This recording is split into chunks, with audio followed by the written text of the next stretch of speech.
Diamonds are usually not sold in a hardware shop. It was all round the most important event in my entire history of wine. This was the cradle of noble late harvest.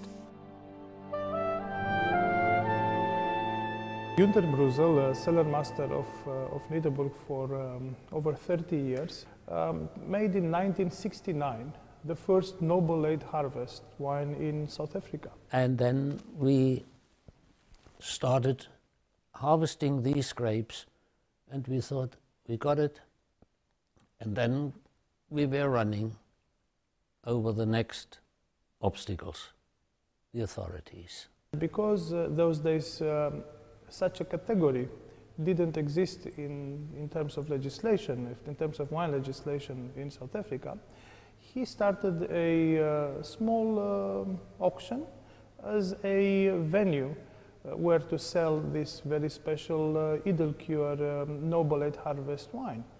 I understand the authorities today, which I didn't at the time, but these good people did have to defend a wonderful industry of world-class South African origin sweet wines. Now here comes a new little brother which didn't have to be reinforced or fortified by alcohol. He invited a few other wineries to participate, and the rest is history. Today we have the very famous Nederburg Auction.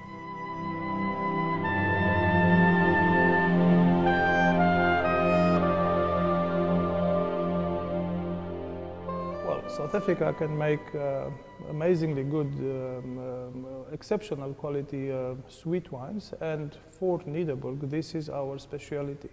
It's our heritage, and I honestly believe we make some of the best in the world, noble late harvest and natural sweet wines. The quality of our old fortified wines are absolutely outstanding, and in fact they are world class. An auction gives you a very good indication of the interest from the sort of wine collectors and perhaps even investments, wine purchasers. I think that an opportunity, for example, with the Nederburg Auction to promote the treasures that we have in this country. Recently the Van der Constance has received a lot of interest from around the world from this sort of a wine collector.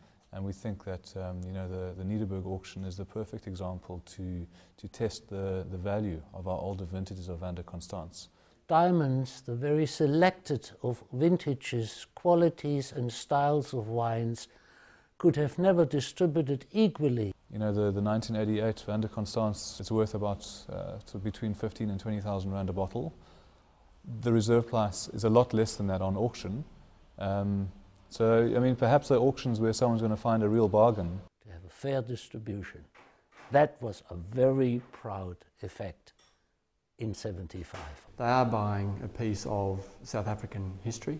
It really was the first world-famous wine to be produced in the Southern Hemisphere. And in one competition, this was the 33. I mean, it was the oldest wine ever entered into this competition.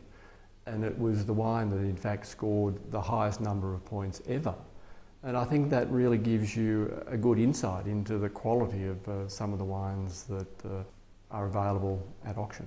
The combination of alcohol and sweetness is an amazing preservative, so these wines literally last forever. And particularly wines of this age, you've got some sort of almost a guarantee that the wines are going to be very fresh. There's always going to be strong demand for collectors for these wines, because these wines are wines that you can open later in your life.